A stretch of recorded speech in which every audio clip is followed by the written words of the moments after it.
Back now with the Roundtable, along with Martha Raddatz in Israel. And Martha, I know you're back in Jerusalem now. What's your best sense of where this all goes next?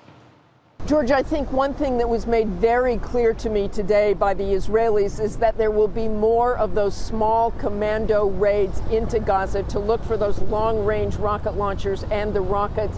The Israelis estimate that Hamas has about 10,000 rockets, and they have only taken out about 20% of those. We're back in Jerusalem now, but on the way back, we did see those tanks, those Israeli tanks amassed at the border, but I don't really get the sense that the Israelis want a larger ground incursion. But if that Iron Dome fails, all bets are off, George.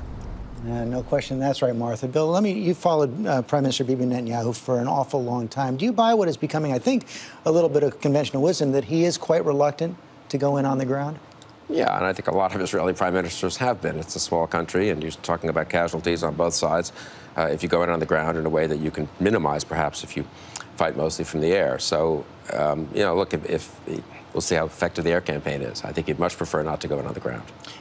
It's a real absence, though, of American leadership in the region, because I think that you've got these rockets going into Gaza from Syria and Iran, and we haven't made a strong enough presence in that region to have people be afraid of this country, and so I think there's a sense that they can get away with anything they want to get away with. So much criticism of President Obama, David, for not going in, conducting the airstrikes against Syria. Also, some sense that there was a wasted effort by Secretary of State John Kerry to try to promote this peace between Israel and Palestine.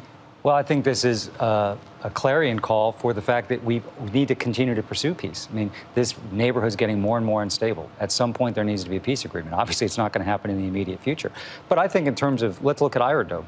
Under President Obama, the first direct investment in Iron Dome, and we see how well it's working. There's other defensive military systems that are being worked on right now to further protect Israel.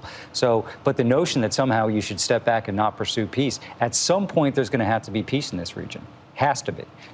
I think the question, though, Anna Navarro, is it a peace that can be promoted, sparked by the United States, or do the parties have to reach it themselves?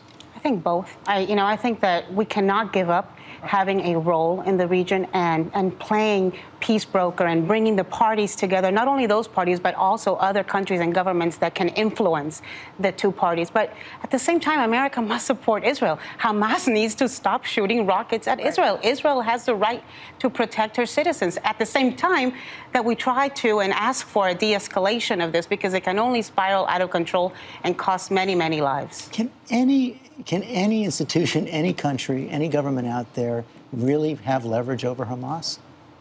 Well, Iran seems to be funding, sending some weapons to Hamas. And I think also Koki's point is very important. When you have general chaos, when ISIS is conquering chunks of Syria and Iraq, if you're a jihadist, suddenly you think, hey, I got to get in this fight. If you're Hamas, to maintain almost your reputation in the Middle East now, you've got to be taking on Israel. So generally speaking, I think American weakness and the growth of the success of jihadists in the neighborhood has emboldened Hamas. I mean, that's what you just keep hearing in the diplomatic community is where is the United States? Where are you?